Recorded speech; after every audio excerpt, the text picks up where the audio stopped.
வணக்கம். திசைகளின் 5 மணி செய்திகள். பள்ளி மாணவர்கள் மத்தியில் நீர் நிர்வகிப்பு முறை மீதான விழிப்புணர்வு. ஸ்பான் நடவடிக்கை. நாட்டில் நீர் நெருக்கடி ஏற்படாமல் இருப்பதற்கு நீர் நிர்வகிப்பு முறை மீதான விழிப்புணர்வு பள்ளி மாணவர்கள் மத்தியில் ஏற்படுத்தப்படும் என்று ஸ்பான் எனப்படும் தேசிய நீர் சேவை ஆணையத்தின் தலைவர் சார்ல்ஸ் சந்தியாகோ தெரிவித்துள்ளார். தொடக்க பள்ளிகளில் 1ஆம் ஆண்டு, 2ஆம் ஆண்டு மற்றும் 3ஆம் ஆண்டு மாணவர்களை இலக்காக கொண்டு இந்த விழிப்புணர்வு பிரச்சாரம் தொடங்கப்படும் என்றார் அவர். வரும் டிசம்பர் மாதம் 3ஆம் தேதி பள்ளி ஒன்றில் இந்த மாபெரும் விழிப்புணர்வு பிரச்சார நடவடிக்கையை ஸ்பான் அதிகாரப்பூர்வமாக தொடங்கவிருப்பதாக சார்ல்ஸ் சந்தியாகோ குறிப்பிட்டார். ஒவ்வொரு வீட்டிலும் நீர் நிர்வகிப்பு முறை எவ்வாறு இருக்க வேண்டும், நீரை எவ்வாறு சிக்கனமாக பயன்படுத்துவது, மழை நீரை சேமித்து எத்தகைய உபயோகங்களுக்கு பயன்படுத்த முடியும் முதலிய விழிப்புணர்வை மாணவர்கள் மூலமாக குடும்ப உறுப்பினர்களுக்கு போதிப்பதற்கு மாணவர்களை இலக்காக கொண்டு இந்த பிரச்சாரம் முன்னெடுக்கப்படும் என்று சார்ல்ஸ் சந்தியாகோ குறிப்பிட்டார். 10 ஆண்டுகளுக்கு முன்பு நாடு சராசரி 4-5 மணி நேரத்திற்கு பெய்யக்கூடிய கனத்த மழையில் 45 மில்லி மீட்டர் மழையளவை பதிவு செய்தது.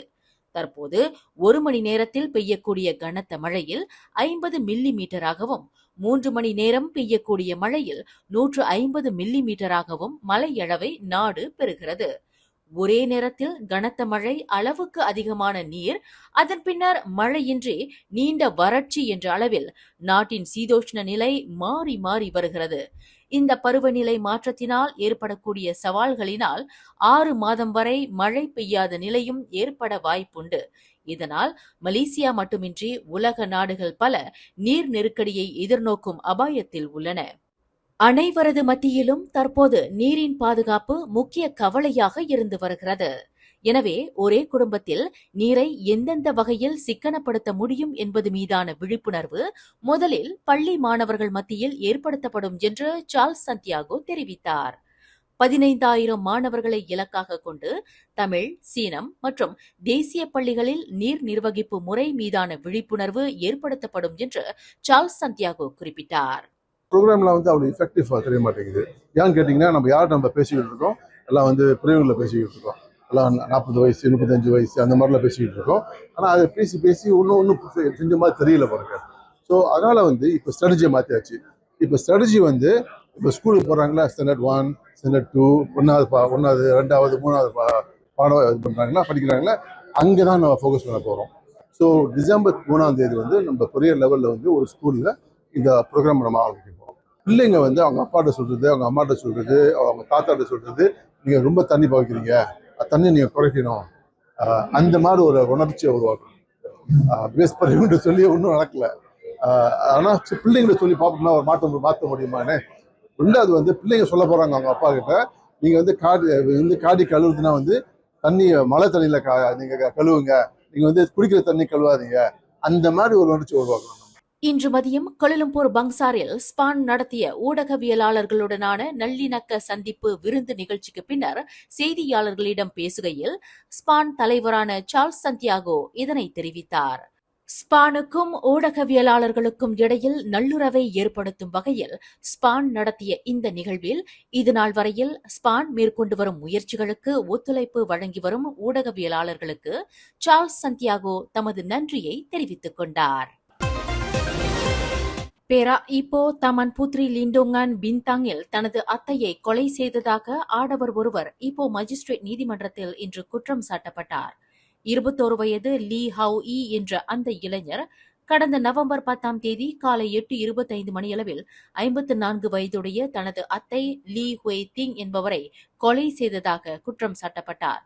குற்றவாளி என்று நிரூபிக்கப்பட்டால் கூடியபட்சம் 40 ஆண்டு சிறை மற்றும் பிறம்படி தண்டனை அல்லது மரண தண்டனை விதிக்க வகை செய்யும் குற்றவியல் சட்டம் 302 பிரிவின் கீழ் அந்த ஆடவர் குற்றச்சாட்டை எதிர்நோக்கியுள்ளார். குவாந்தானில் செல்லத்தக்க நடைமுறையை பின்பற்றாமல் பாக்சைட்டை உள்ளடக்கிய கனிம வள சுரங்க நடவடிக்கையில் ஈடுபட்ட தரப்பினருக்கு எதிராக மலேசிய ஊழல் தடுப்பு ஆணையமான SPRM இன்று அதிரடியாக நடவடிக்கை மேற்கொண்டுள்ளது. இந்த சட்டவிரோத நடவடிக்கைக்கு கடந்த 2 ஆண்டு காலமாக ஓர் அரசாங்க ஏஜென்சியின் உயர் அதிகாரி பாதுகாப்பு வழங்கி வந்ததாக கூறப்படுகிறது.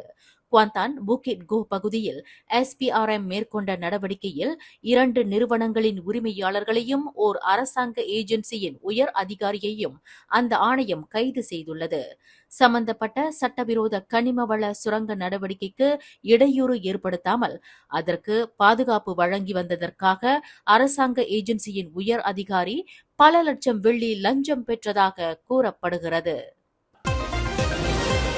கடந்த ஆண்டில் அரச மலேசிய போலீஸ் படையை சேர்ந்த 22 அதிகாரிகள் வர்த்தக குற்றச் செயல்களில் சம்பந்தப்பட்டுள்ளனர் என்று போலீஸ் படை தலைவர் தான் ஸ்ரீ ரசருடின் ஹுசேன் தெரிவித்தார்.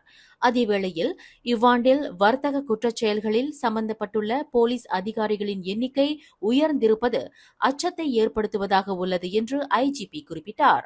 2023இல் போலீஸ் படையை சேர்ந்த 22 போலீஸ் அதிகாரிகள் வர்த்தக குற்றச் செயல்களில் சந்தேக நபர்களாக பார்க்கப்படுகின்றனர். இந்த எண்ணிக்கை கடந்த செப்டம்பர் மாதம் வரையில் 23 பேராக உயர்ந்திருப்பதாக தான் ஸ்ரீ ரசருடின் குறிப்பிட்டார்.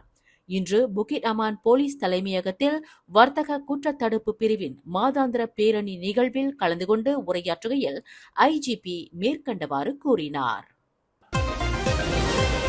தாம் பணிபுரிந்து வந்த நகைக்கடையில் தங்க ஆபரணங்களை களவாடியதாக மாது ஒருவர் கோலாலம்பூர் செஷன்ஸ் நீதிமன்றத்தில் இன்று குற்றம் சாட்டப்பட்டார். 27 வயது அத்து சித்தி சோஃபியா கமருல் ஜமான் என்ற அந்த மாது கடந்த அக்டோபர் 15ஆம் தேதி கோலாலம்பூர் வங்சமாஜுவில் ஒரு நகைக்கடையில் இக்குற்றத்தை புரிந்ததாக நீதிமன்றத்தில் தெரிவிக்கப்பட்டது. குற்றவாளி என்று நிரூபிக்கப்பட்டால் கூடியபட்சம் 14 ஆண்டு சிறை மற்றும் பிறம்படி தண்டனை விதிக்க வகை செய்யும் குற்றவியல் சட்டத்தின் கீழ் அந்த பெண்மணி குற்றச்சாட்டை எதிர்நோக்கியுள்ளார். கிடா சிக் கம்போங் பங்கோல் சிக் டலாம் என்ற கிராமத்தில் உள்ளூர் மக்களுக்கு பெரும் மிரட்டலை ஏற்படுத்திய ராட்சச மலைப்பாம்பு பிடிபட்டது. அந்த கிராமத்து வீடு ஒன்றின் அருகில் குரங்கு ஒன்றை விழுங்கிய பின்னர் நகர முடியாமல் அந்த ராட்சச மலைப்பாம்பு கிடந்தது. அதனை பார்த்த பொதுமக்கள் பொது தற்காப்பு படையினருக்கு தகவல் கொடுத்தனர். சம்பவ இடத்திற்கு விரைந்த பொது தற்காப்பு படை வீரர்கள் 100 கிலோ எடை கொண்ட அந்த ராட்சச மலைப்பாம்பை மிக லாவகமாக பிடித்தனர். 6 மீட்டர் நீளமுள்ள அந்த மலைப்பாம்பு வனவிலங்கு தமான் நிகாராவிடம் ஒப்படைக்கப்படவிருப்பதாக அதன் பேச்சாளர் ஒருவர் தெரிவித்தார். வடக்கு தெற்கு நெடுஞ்சாலையில் ஜொஹூர் குலுவாங் மாச்சாப் அருகில் இன்று காலை 7:30 மணியளவில் நிகழ்ந்த 3 வாகனங்கள் சம்பந்தப்பட்ட சாலை விபத்து தொடர்பில் ட்ரெய்லர் லாரி ஓட்டுநரை போலீசார் கைது செய்துள்ளனர். ஒருவர் உயிர் இழந்த வேளையில் மேலும் 2 கடுமையான காயங்களுக்கு வித்திட்ட இந்த விபத்து தொடர்பில் 40 வயது மதிக்கத்தக்க அந்த லாரி ஓட்டுநரை போலீசார் கைது செய்து தடுத்து வைத்துள்ளனர். 1987ஆம் ஆண்டு சாலை போக்குவரத்து சட்டத்தின் கீழ் அந்நபர் தடுத்து வைக்கப்பட்டு விசாரணை செய்யப்பட்டு வருவதாக குலுவாங் மாவட்ட போலீஸ் துணைத் தலைவர் நிக் முகமது அஸ்மி ஹுசேன் தெரிவித்தார். உர மூட்டைகளை ஏற்றி வந்த அந்த ட்ரெய்லர் லாரி வேக கட்டுப்பாட்டை இழந்து சாலை இரும்பு தடுப்பை உடைத்துக் கொண்டு எதிர் திசையில் நுழைந்து தடம் புரண்டது. அவ்வழியே வந்த ஒரு மோட்டார் சைக்கிளும் ஹோண்டா சிவிக் ரக காரும் அந்த லாரி மீது மோதி விபத்துக்குள்ளாகின.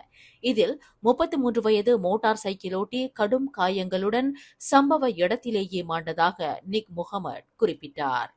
மேலும் செய்திகளை தெரிந்து கொள்ள கீழே இருக்கும் பெல் பட்டனை அழுத்துங்கள். உங்கள் மகிழ்ச்சியை வெளிப்படுத்த லைக் மற்றும் ஷேர் செய்யுங்கள். தொடர்ந்து திசைகளோடு இணைந்திருக்க சப்ஸ்கிரைப் செய்யுங்கள்.